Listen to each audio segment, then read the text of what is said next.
A Cold Coming. There's an epigraph from T.S. Eliot's Journey of the Magi. A cold coming we had of it. A cold coming. I saw the charred Iraqi lean towards me from bomb-blasted screen, his windscreen wiper like a pen ready to write down thoughts for men, his windscreen wiper like a quill he's reaching for to make his will. I saw the charred Iraqi lean like someone made of plasticine, as though he'd stopped to ask the way, and this is what I heard him say. "Don't be afraid I've picked on you for this exclusive interview. Isn't it your sort of poet's task to find words for this frightening mask? If that gadget that you've got records words from such scorched vocal cords, press record before some dog devours me mid-monologue." So I held the shaking microphone closer to the crumbling bone. I read the news of 3 wise men who left their sperm in nitrogen, 3 foes of ours, 3 wise marines with sample flasks and magazines, 3 wise soldiers from Seattle who banked their sperm before the battle. Did number 1 say, "God be thanked, I've got my precious semen banked," and number 2, "Oh, praise the Lord, my last best shot is safely stored," and number 3, "Praise be to God, I left my wife, my frozen wad." So if their fate was to be gassed, at least they thought their name would last, and though cold corpses in Kuwait, they could by proxy procreate. Excuse a skull, half roast, half bone, for using such a scornful tone. It may seem out of all proportion, but I wish I'd taken their precaution. They seemed the masters of their fate, with wisely jarred ejaculate. Was it a propaganda coup to make us think they'd crack death too? Disinformation to defeat us, with no post-mortem milliliters. Symbolic billions in reserve made me for one lose heart and nerve. On Saddam's pay we can't afford to go and get our semen stored. Sad to say that such high-tech's uncommon here. We're stuck with sex. If you can conjure up and stretch your imagination and not retch the image of me beside my wife, closely clasped, creating life.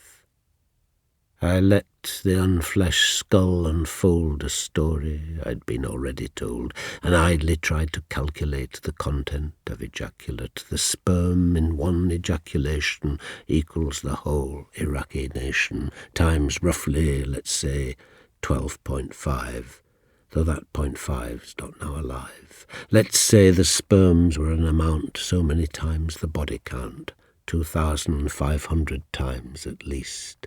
But let's wait till the toll's released. Whichever way, death seems outflanked by one tube of cold bloblings banked. Poor bloblings, maybe you've been blessed with, of all fates possible, the best, according to Sophocles, i.e. the best of fates is not to be. A philosophy that's maybe bleak for any but an ancient Greek, but difficult these days to escape when spoken to by such a shape. When you see men brought to such states, who wouldn't want that best of fates, or in the world of cruise and scud, not go cryonic if he could, spare the normal human doom of having made it through the womb. He heard my thoughts and stopped the spool. I never thought life futile, fool. Though all hell began to drop, I never wanted life to stop. I was filled with such a yearning to stay in life as I was burning, such a longing to be beside my wife in bed before I died, and most to have engendered there her child untouched by war's despair. So, press record. I want to reach the warring nations with my speech. Don't look away. I know it's hard to keep regarding one so charred, so disfigured by unfriendly fire, and think it once burned with desire. Though fire has flayed off half my features, They once were like my fellow creatures, till some screen-gazing, crop-haired boy from Iowa or Illinois, equipped by ingenious technophile, put paid to my paternal smile, and made the face you see today an armature half-patched with clay, an icon framed, a looking-glass for devotees of kicking ass, a mirror that returns the gaze of victors on their victory days, and in the end stares out the watcher who ducks behind his headline, "Gotcha," or behind the flag-bedecked page 1 of the true to bold type setting Sun. I doubt victorious Greeks let Hector join their feast as spoiling spectre, and who'd want to sour the children's joy in Iowa or Illinois, or aging mothers overjoyed to find their babies weren't destroyed. But cabs beflagged with sun front pages don't help peace in future ages. Stars and stripes in sticky paws may sow the seeds for future wars. Each Union Jack the kids now wave may lead them later to the grave, but praise the Lord and raise the banner. Excuse a skull's sarcastic manner. Desert rat and desert stormer, without scars and maybe trauma. The seamen, bankers are all back to sire their children in the sack. With seed sown straight from the sower, dump second-hand spermatozoa. Lie that you saw me and I smiled to see the soldier hug his child. Lie and pretend that I excuse my bombing by B-52s. Pretend I pardon and forgive that they still do and I don't live. Pretend they have the burnt man's blessing, and then maybe I'm spared confessing that only fire burnt out the shame of things I'd done in Saddam's name. The deaths, the torture and the plunder, the black clouds all of us are under. Say that I'm smiling and excuse the scuds we launched against the Jews. Pretend I've got the imagination to see the world beyond one nation. That's your job, poet, to pretend I want my foe to be my friend. It's easier to find such words for this dumb mask like baked dog turds. So lie, and say the charred man smiled to see the soldier hug his child. This gaping rictus once made glad a few old hearts back in Baghdad. Hearts growing older by the minute as each truck comes without me in it. I've met you, though, and had my say, which you've got taped. Now go away. I gazed at him, and he gazed back, staring right through me to Iraq. Facing the way the charred man faced, I saw the frozen phial of waste, a test tube frozen in the dark, crib and Kaaba, sacred ark, a pilgrimage of cross and crescent, the chilled suspension of the present. Rainbows 7 shades of black curve from Kuwait back to Iraq. And instead of gold, the frozen crocks crammed with mankind on the rocks. The congealed genie who won't thaw until the world renounces war. Cold spunk, meticulously jarred, never to be Chara or the charred. A bottled Bethlehem of this cum-curdling, crew-scud-cursed millennium. I went. I pressed rewind and play, and I heard the charred man say,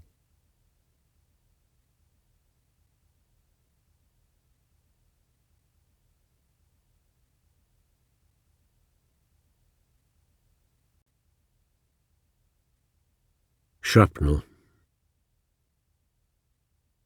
A summer day with all the windows wide, when suddenly a storm presaging breeze makes the scribbled papers that I'm sorting slide onto the floor. They're these you're reading, these, I rummaged through my many paperweights, Grandad's knuckle duster, this one from Corfu, a rosette from the Kaiser's palace gates, and shrapnel from an air raid I lived through. Down in our cellar, listening to that raid, those whistles, those great shudders, death seemed near. My mother, me, my sister, all afraid, that my mother showed us kids no sign of fear. Maybe the blackout made the ground too dark for the aimer to see the target for his load, but all the bombs fell onto Crossflats Park, and not onto our house in Tempest Road, and not onto our school, Crossflats CP. A hit would mean no school, and I'd be spared old Corky Cawthorne persecuting me. If he'd have copped a bomb, would I have cared? Don't talk like that, I heard my mother chide, though she didn't know that Corky used to tell her frightened little son that when he died, because not christened, he would go to hell. On the rare occasions that I chose to speak in Corky's RI class, I'd make him mad, trying out bits of calculated cheek, and end up being called a wicked lad. Sir, if you've had your legs off, sir, like, say, poor Mr. Lovelock down Maud Avenue, will you get 'em back on Judgment Day? Does God go round and stick 'em back with glue?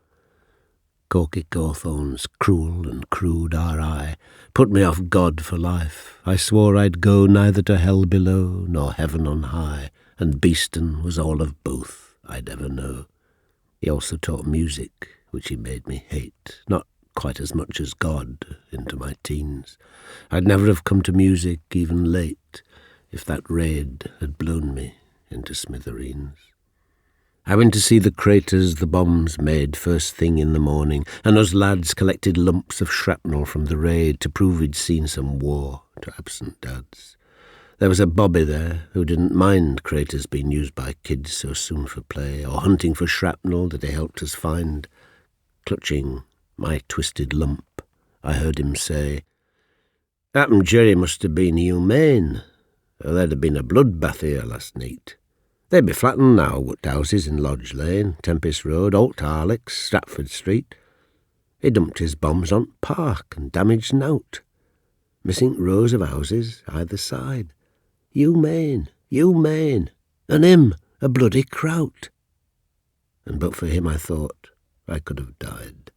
So now I celebrate my narrow squeak, the unseen foe who spared our street in Leeds, and I survived to go on to learn Greek and find more truth in tragedy than creeds. I stroke my shrapnel, and I celebrate surviving without God until today, where on my desk my shrapnel paperweight stops this flapping poem being blown away. A flicker of faith in man grew from that raid, where the shrapnel that I'm stroking now comes from, when a German had strict orders but obeyed some better, deeper instinct not to bomb the houses down below and be humane. Our house, thanks to that humane bombardier, still stands, and those of Hasib Mir Hussein, Mohammed Siddiq Khan, Shehzad Tanweer.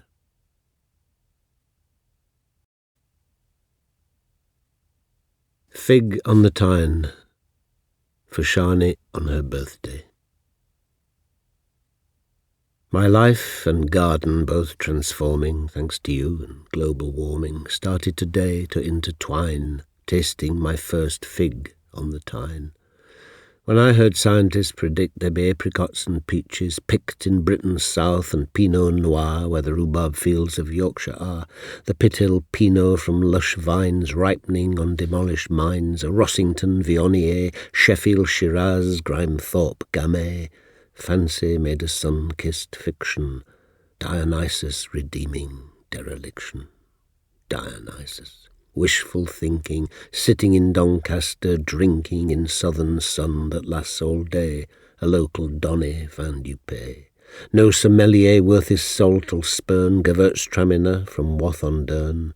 No longer we need to traipse through airports to the lands of grapes. No more queuing at Heathrow. When we grow all they used to grow, there'll come a day no loiner needs to go beyond the carve of Leeds to sup champagne that's bottled where they throw their empties in the air. The south creeps northward, some say sweeps, swapping Beaujolais Nouveau for Neeps. This vision of Yorkshire by the Med no doubt won't come till I'm long dead. Torridity in Tyne and Weir won't come till I'm no longer here. Predictions for this land of plenty start at the soonest 2020, which is cutting it a wee bit fine if I'm to bask beside the Tyne. Sometimes I have to fantasize I'm living under bluer skies, but today I had a little sign here in Newcastle upon Tyne. Not just that this year's birds are late, leaving the northeast to migrate. They linger, oh, they're welcome. They still sing for me at break of day. Some prophets that I've read believe there'll come a day the birds don't leave. The sign, I mean, was true but small and grown against my garden wall. If the scientist's prediction isn't all just wishful fiction, I thought once, why, if Leeds grows wine, can't I grow a fig tree on the Tyne? Why not, if the River Air's going to wind through wine hectares, assume the scientists really know, and plant something that needs sun to grow, more sun than usually comes its way in Newcastle or Whitley Bay. And here on Tyneside I'll install a fig on my least sun-starved wall, and wait for global warming to produce figs oozing with full taste and juice. Fig trees don't grow in my native land, wrote Lawrence when his work was banned. The climate's changing, figs do grow, and franker paintings go on show, though not like San Gervasio, where the starved Midlander Brit found figs as fissure, yoni, slit, all those eyesores and black spots bulldoze flat in his native knots, wait the creeping south's advance to metamorphose into France. The climate he was restless for would come up to his own front door. I tell him now, the man who grew one northern fig, that it's not true. If you want figs, stay put in knots, trust global warming, you'll have lots. In parts of Europe blessed with sun, I've picked hundreds, now here one. I've roamed about in similar fashion, seeking southern fruit and passion. His restlessness fed into mine, though I've always come back to the Tyne. Though my life's been a different story, I've been Opites and Il Signore, places where he used to go, Italy, New Mexico. I've also been to, half inclined to leave everything at home behind. Then, on Guatavita's shores, I found gold everywhere, just on the ground. I come to El Dorado, and I find exactly what I'd left behind. Too busy being Pizarro ever to let my garden grow anything but those tough weeds I've known in Newcastle or Leeds. This gold I came to look upon with an "Oh, my America of Don." This El Dorado in my head, when I found it only led, after all the searches I got high on, to the El Dorado dandelion. That was my discovery. Poet Pissarro of the pissenlit. All that we search for when we roam is nowhere if not here at home. I picked one for you and pressed the head of that Andean pisabed. And now this one fig I discover I want to share with you, my lover. I never thought that it would grow when I planted it 10 years ago. I decided this was what I'd do about the same time I'd met you. I watched it grow, and much away feared it'd die. But now today, September 20th, 99, your birthday, love, here on the Tyne, not flooded yet in Grecian sun, I picked one fig from it, just one. I picked the first fig that I'd grown, but tasted its sweet flesh alone, when I'd wanted, oh so much, to share the fig with one who wasn't there, you with whom I hope to see years of figs from that same tree. I'd wanted here to cut in two, one half for me, one half for you, to celebrate the first sweet sign of global ripening on the Tyne, and with the first of my Tyne figs celebrate your 46. I never thought the tree would root, let alone produce a fruit. I've seen it like our love survive from when you were only 35. That's almost the length of time it took to pick this first ripe fig to suck. My heart too has felt the south that puts this fig into my mouth, warm my heart's north at a time life's forecast as a colder clime, and in the heart's depths it renewed love in life's last latitude. And now today you're 46 and far from the first of our sweet figs. I've watched it ripen from where I sit at the kitchen table, candle lit. I've watched it ripen at each meal, facing the autumn now I feel as reflected candle on the walls, flickering, licking the fig like you, my ball, so lost without you that I've plucked the sweetest fig I've ever sucked. Such flavour, sweetness, half's a feast, though ripened in the chill northeast, ripened through gales and CFCs, warming the globe a few degrees, and by the shredded ozone layer, and I confess my loving care, because my fig tree's far from Greece, I protect it now with garden fleece. I ate my half, and then thought yours, like kids leave cake for Santa Claus, should be left out on a plate all night with a half-burnt candle left alight. So tomorrow when I woke, I'd know you'd come to me from Tokyo, where, as I picked, you'd been performing among typhoons born of global warming, Goneril in Shakespeare's Lear. But I know you won't be here to share the fig picked from my wall, with a ripeness that we know is all. But so it wouldn't go to waste, and longing for my favourite taste, just as Kent said his alack, Act 5, Scene 3, I ate the black, deep ruby bit I'd left for you, just as your corpse came into view. May the both halves that I've eaten, like an ounce of civet, sweeten my imagination when I brood alone on this bleak latitude, trying to make my simple rhyme obey the weight of this sad time. But honour too, rare days of joy that death or distance can't destroy. In Japan your curtain falls, and all the corpses take their calls. Happy birthday. I'd raise a glass if those prophecies had come to pass, of Bradford bubbly or Leeds mum, though unhappy that you couldn't come, being born with Regan on a bier as the deaths piled up in Lear, to the sweetest woman that I've known, most welcome to the figs I've grown.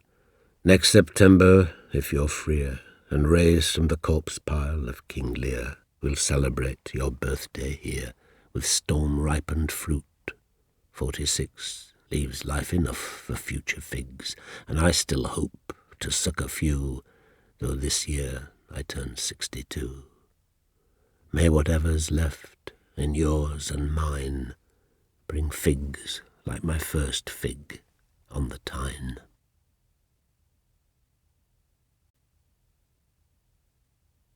Gaps. Sitting in the ferry's stern, my son, my dad, with a gap where I'd been till I took these snaps. Both wear fur hats I'd brought from Leningrad in Cold War days before the walls collapsed. Dad's, though his mates mocked, got lots of wear. On his Leeds United terrace his bald head was kept snug by Siberian brown bear. My daughter's got his hat, but Dad's long dead. My son's was made of rabbit, and he gnawed the fur off it in clumps when we saw Jaws. He didn't need it in the locked, hot ward, his visions frightening as the first Gulf Wars. This snap's a snatched but happy family scene, bright New York winter sun between two showers, shining on both of them, and in between the World Trade Center's unbombarded towers.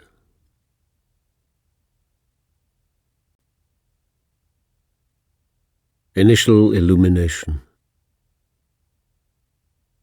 Farn cormorants with catches in their beaks shower fish-scale confetti on the shining sea. The first bright weather here for many weeks, for my Sunday G-Day train bound for Dundee, off to St Andrews to record a reading, doubtful in these dark days what poems can do, and watching the mists round Lindisfarne receding, My doubt extends to dark age, good book too. Eadfrith, the Saxon scribe illuminator, incorporated cormorants I'm seeing fly round the same island 13 centuries later into the in principio's initial eye. Bilfrith's begemmed and jewelled boards got looted by raiders gung-ho for booty and berserk, the sort of soldiery that's still recruited to do today's dictators' dirty work. But the initials in St. John and in St. Mark, graced with local cormorants, in ages we of a darker still keep calling dark, survive in those illuminated pages. The word of God, so beautifully scripted by Eadfrith and Bilfrith the anchorite, Pentagon Connors of once again conscripted to gloss the cross on the precision sight.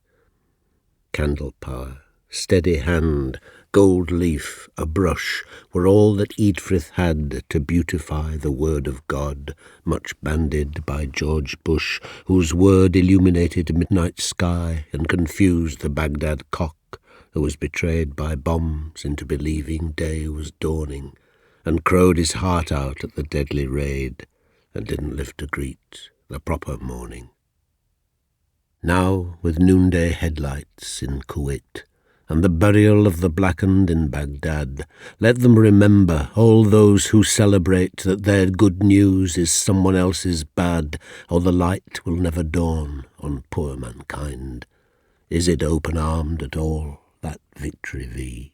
That insular initial intertwined with slack-necked cormorants from black, lacquered sea, with trumpets bold and bellicose and blowing for what men claim as victories in their wars, with the fire-hailing cock and all those crowing who don't yet smell the dunghill at their claws.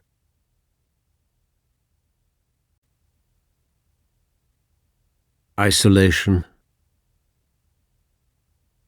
I cried once as a boy when I had to leave her at Christmas in the 4th year of the war, taken to Killingbeck with scarlet fever. But don't cry now, although I see once more from the window of the York Leeds diesel back for her funeral, my place of quarantine.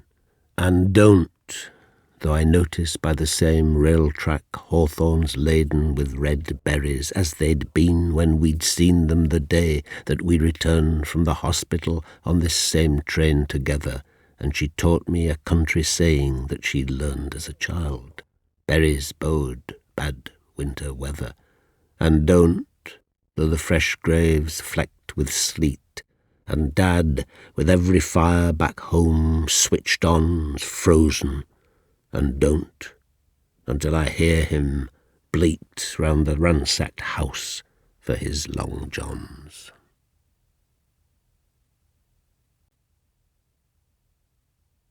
Legal ruling.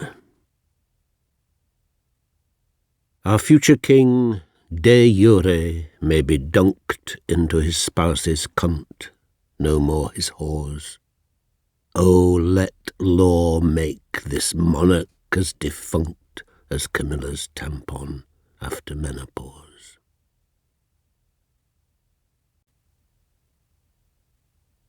Marked with D.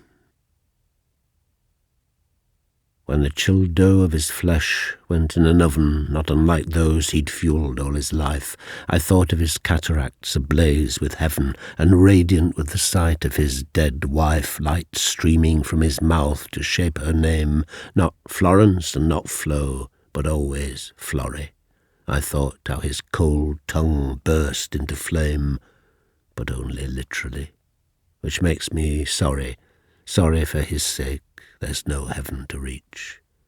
I get it all from earth, my daily bread, but he hungered for release from mortal speech that kept him down, the tongue that weighed like lead. The baker's man that no one will see rise, an England made to feel like some dull oaf, is smoke, enough to sting one person's eyes, and ash, not unlike flour, for one small loaf.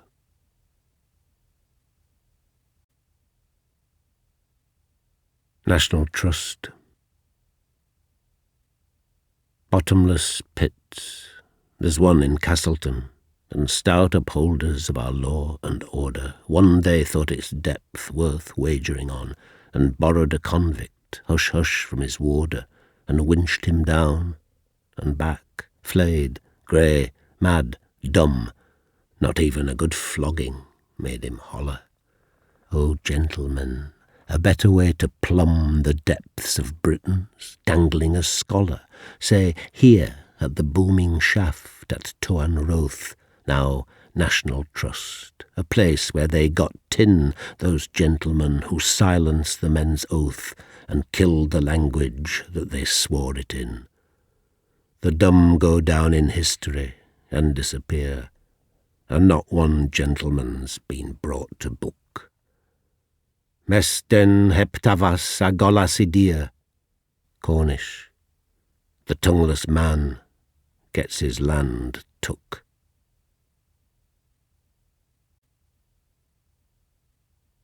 No Sacrifice. This is a poem that looks at a painting by Sinibaldo Scorza, which is in Genoa, called Il Sacrificio di Noè dopo il diluvio. Noah's sacrifice after the flood. Noah's sacrifice. Too much Ligurian light has left it bleached, but Sinibaldo's rainbow, now a shade of grey, shines over blue-black bodies freshly beached. Spared pairs start their mating straight away among the washed-up corpses of the drowned, coupling while the dead start to decay. The sinners of the flood lie all around, coop-crazy couples de-arced, copulating on still marshy but emerging flood-free ground. And there's Noah and his family celebrating, burning a sacrifice, one of who knows what, now mateless pair, while all the fauna's mating. On the craggy upper slopes of Ararat, spared herdsman's prod for now, and hunter's dart, bull mates with cow, ram ewe, and rat fucks rat. And the sacrifice, to mark mankind's new start, puffs a black smoke cloud in the air, forcing two flood-spared birds to pull apart, or cope with their fear of fire before they pair.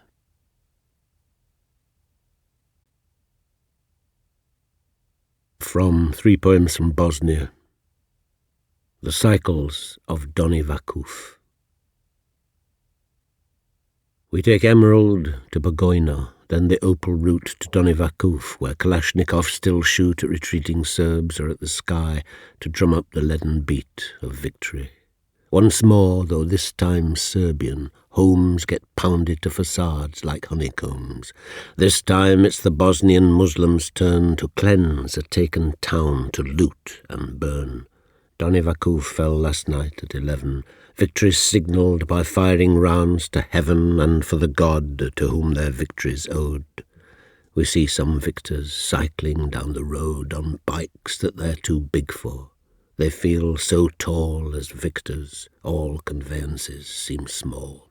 But one whose knees keep bumping on his chin rides a kid's cycle, with a mandolin also childish size, strapped to the saddle, jogging against him as he tries to pedal.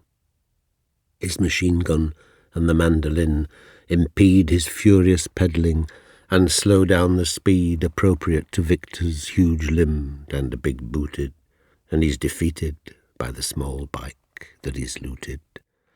The luckiest looters come down dragging cattle, 2 and 3 apiece they've won in battle. A goat whose udder seems about to burst squirts her milk to quench a victor's thirst, which others quench with a shared beer, as a cow, who's no idea she's a Muslim's now, sprays a triumphal arch of piss across the path of her new happy Bosnian boss. Another struggles with stuffed rucksack, gun and bike, small and red, he knows his kid will like, and he hands me his Kalashnikov to hold, to free his hands. Rain makes it wet and cold.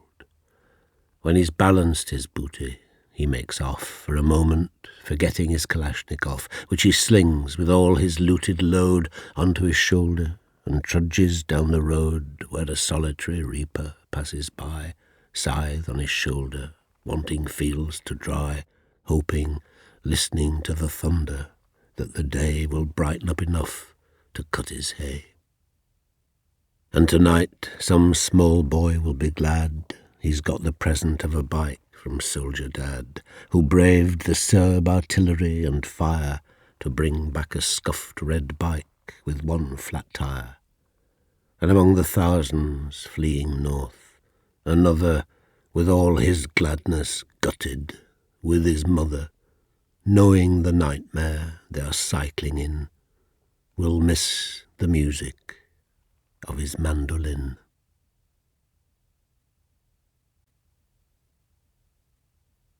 The icing hand. That they lasted only to the next high tide bothered me, not him, whose labour was to make sugar lattices demolished when the bride, with help from her groom's hot hand, first cut the cake. His icing hand, gritty with sand grains, guides my pen when I try shaping memories of him, and his eyes scan with mine those rising tides neither father nor his son could hope to swim. His eyes stayed dry, while I, the kid, would weep to watch the castle that had taken us all day to build and deck, decay, one wave-surge sweep our winkle-stuccoed edifice away. Remembrance like iced cake crumbs in the throat, remembrance like wind-blown Blackpool brine overfills the poem's shallow moat, and first ebbing, salts, then flowing, floods this line.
From the Krieg Anthology. The Hearts and Minds Operation. Decapitation to win minds and hearts. A bombing, bruted, surgical, humane's only partially successful. When it starts, a small child shrapnel scalp, scooped of its brains. Rice paddy. US Airborne's not there to escort kids to school, snorts Condoleezza. No, not to school, I counter-snort, but to the mortuary freezer. Rose Parade. Sorry they're shriveled, your liberator's petals. There's no water here to keep the flowers fresh, though your laser-guided shower of shattering metals sown these damp, red roses in our flesh. Baghdad Lullaby. Shh, shh, though now shrapnel makes you shriek, and deformities in future may brand you as a freak, you'll see one day disablement's a blessing and a boon, sent in baby-seeking bomblets by benefactor Hoon.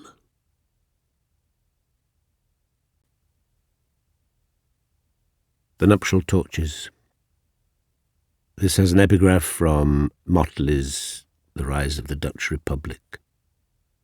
These human victims, chained and burning at the stake, were the blazing torches which lighted the monarch to his nuptial couch. The Nuptial Torches. Fish gnaw the flushing capons, hauled from fleeced Lutheran Holland for tomorrow's feast. The Netherlandish lengths, the Dutch heirlooms that might have graced my movements and my grooms, fade on the fat sea's bellies where they hung like cover-sluts. Flesh, wet linen wrung bone dry in a washerwoman's raw red twisting hands, bedclothes off a lover's bed, falls off the chains. At Valladolid it fell, flesh crumpled like a coverlid. Young Carlos de Sessa stripped was good for a girl to look at, and he spat like wood, green from the orchards for the cooking pots. Flames ravelled up his flesh into dry knots, and he cried at the king, "How can you stare on such agonies and not turn a hair?" The king was cool. "My friend, I dragged the logs out to the stake for my own son. Let dogs get at his testes for his sins. Out of phase, oh no paternity to evil ways." Cabrera leans against the throne, guffaws, and jots down to the court's applause yet another of the king's bon mots. O yellow piddle in fresh fallen snow, dogs on the Guadaramas, dogs, their souls splut through their paws like porridge holes. They wear their skins like cast-offs, their skin grows puckered round their knees like rumpled hose. Dr. Ponce de la Fuente, you whose gaudy straw-stuffed effigy in lieu of members hacked up in the prison burns here now, one sacking arm drops off, one turns a stubble finger, and your skull still croons lascivious catches and indecent tunes, and croaks, "Ashes to ashes, dust to dust, pray God be with you in your lust." And God immediately is but such a one whose skin stinks like a herring in the sun, huge from confinement in a filthy jail, crushing the hooping on my farthingale. O Holy Mother, Holy Mother, Holy Mother Church, whose melodious low labour moans go through me as you bear these pitch-stained children to the upper air, let them lie still tonight. No crowding smoke, condensing back to men, float in and poke their charcoaled fingers at our bed. And let me be his pleasure, though Philip sweat at his rhythms, and use those hateful tricks they say he feels like after heretics. Oh, let the king be gentle and not loom like Torquemada in the torture room, those wiry Spanish hairs, these nuptial nights, crackling like lit tapers in his tights, his seed like water spluttered off hot stone. Maria, whose dark eyes, very like my own, shine on such consummations. Maria, bless my Philip, just this once, with gentleness. The king's cool knuckles on my smoky hair. Mare Mediterraneum, la mer that almost got him in your gorge with sides of feast meats. You must flush this scared bride's uterus with scouring salt. Oh, cure and cool the scorching birthmarks of his branding tool. Sweat chills my small breasts and limp hands. They curled like fetuses, Manon, and cried. His crusted tunics crumple as he stands. Come, Isabella, God is satisfied.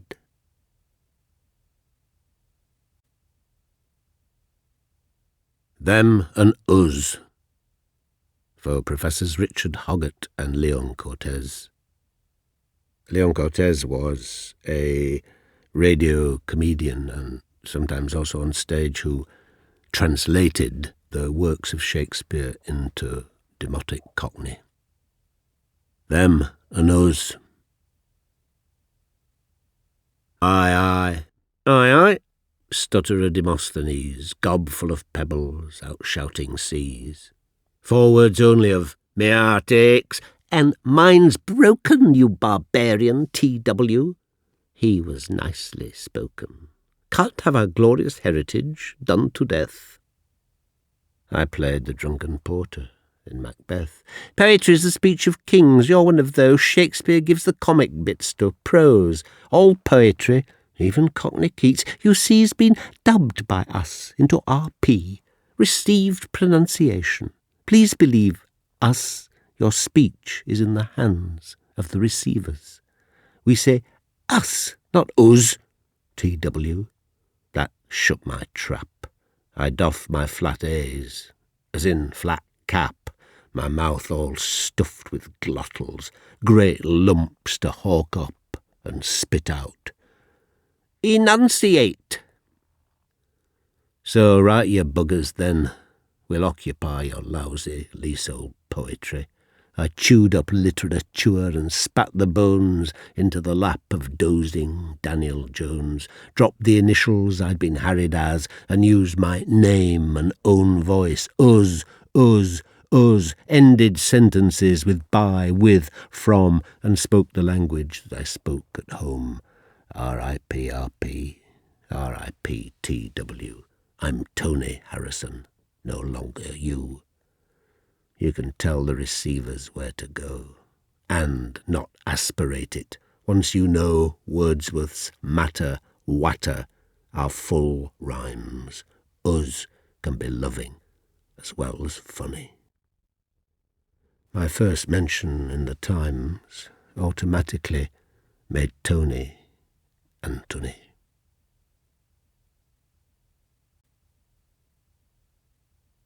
Timer.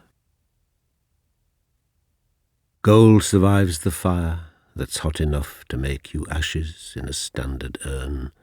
An envelope of course official buff contains your wedding ring, which wouldn't burn. Dad told me I had to tell them at St. James's that the ring should go in the incinerator. That eternity inscribed with both their names is his surety that they'd be together later. I signed for the parcel clothing as the son. The cardie, apron, pants, bra, dress.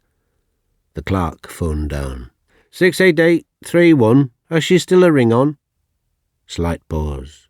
Yes. It's on my warm palm now, your burnished ring.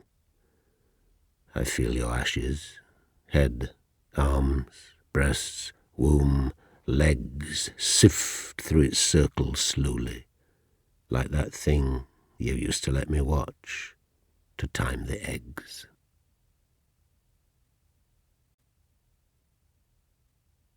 Under the clock. Under Dyson's clock in Lower Briggate was where my courting parents used to meet. It had a Father Time and Tempus Fugit sticking out sideways into the street, above barred windows full of wedding bands, eternities to be inscribed with names, like that I felt on Dad's when we held hands, or on Mam's crumbling finger in cremation's flames. Today, back on Briggate, I stopped and saw the red hands on the Roman 12 and 5 those lovers won't meet under any more. Glad, stooping Father Time and I survive. I see the scythe, the hourglass, the wings, the Latin you'd proudly ask me to construe, and think of the padded boxes with your rings, under the clock, to keep our rendezvous.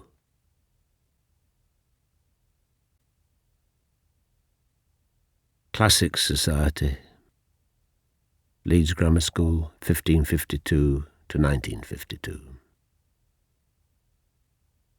The grace of Tully's eloquence doth excel any Englishman's tongue, my barbarous style.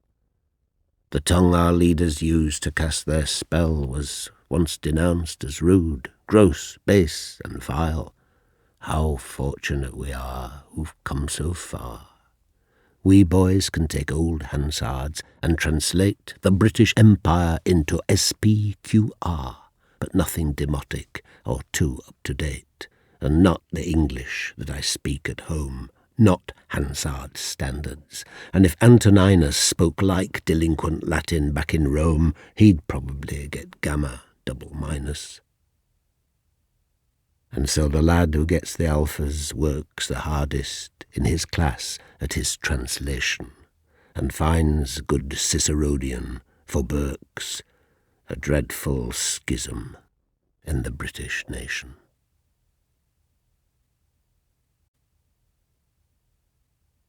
Flying Down to Rio, Ballad of Beverly Hills.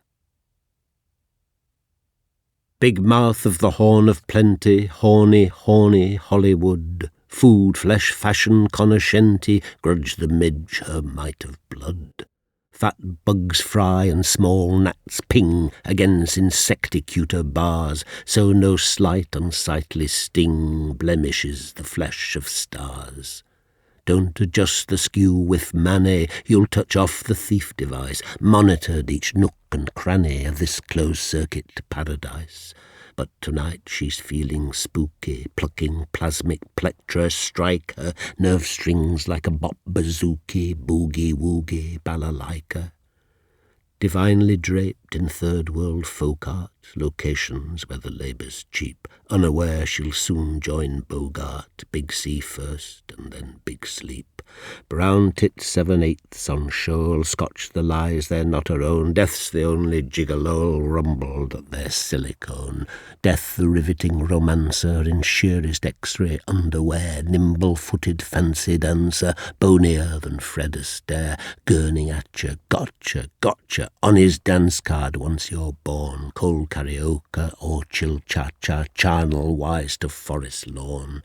Or choker shake whose robes hang loose, oh worse than loss of honour fate, his kisser sags from black burnoose, your veils are blue barbiturate, freeway skiddy with crash stars gore, fast living we can show 'em, the gelling jugular'll pour, at least at Jeroboam.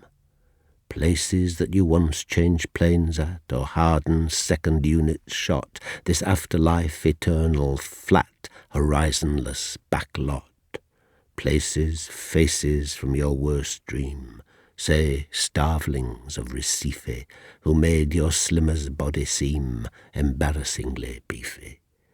On such locations old at 20, boys grub green crabs from grey mud. Big mouth of the Horn of Plenty, horny Hollywood.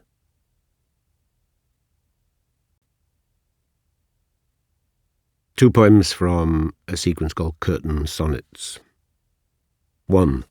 Guava Libre, for Jane Fonda, Leningrad, 1975.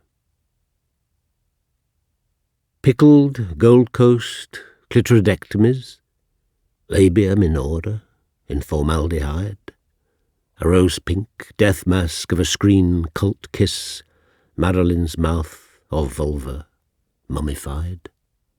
Lips cropped off a poet, that's more like. That's almost the sort of poet I think I am. The lips of Orpheus fished up by a dike, singing Women of Cuba Libre and Vietnam. The taste, though, taste.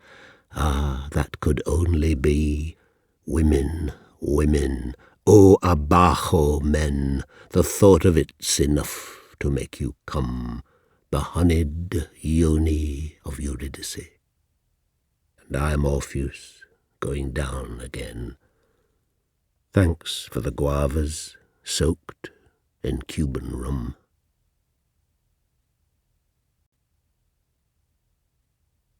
Heredity. How you became a poet's a mystery. Wherever did you get your talent from? I say, I had two uncles, Joe and Harry. One was a stammerer, the other dumb.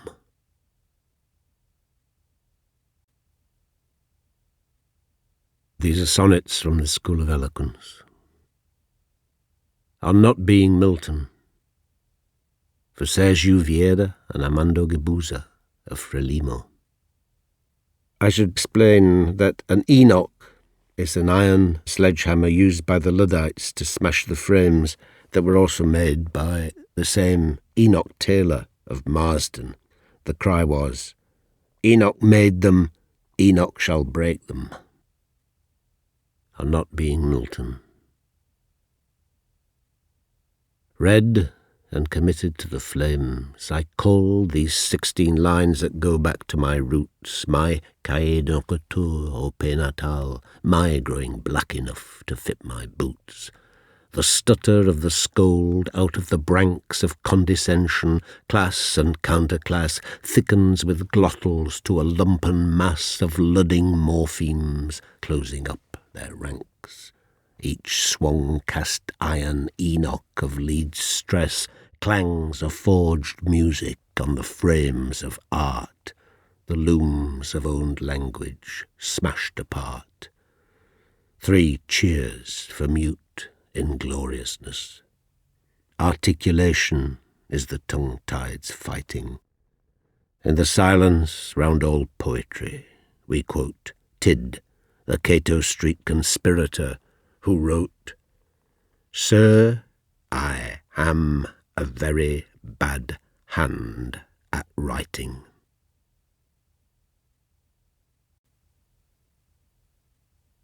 The second one is called Prague Spring, on my birthday, 30th of April.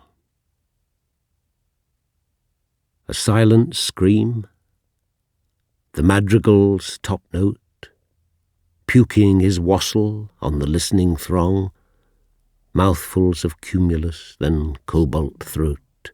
Medusa must have hexed him in mid-song. The finest vantage point in all of Prague's this gagging gargoyles with the stone-locked lute, leaning over cherries, blow-ups of Karl Marx, the pioneers'll march past and salute. Tomorrow's May, but still a north wind scuffs the plated surface like a maced cuirass, lays on, lays off, gets purchase on, and roughs up the Vltava, then makes it glass. The last snow of this year's late slow thaw dribbles a spring saliva down his jaw.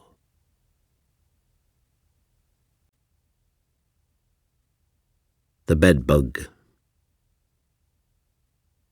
Comrade, with your finger on the playback switch, listen carefully to each love moan, and enter in the file which cry is real, and which a mere performance for your microphone.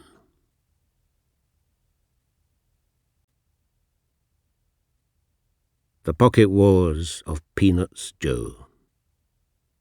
There's an epigraph in this poem from a song I remember soldiers singing, dancing round the bonfire at VE and VJ Day, called Never Let Your Braces Dangle. And it goes, poor old sport, he got caught right in the mangle. The pocket wars of Peanuts Joe.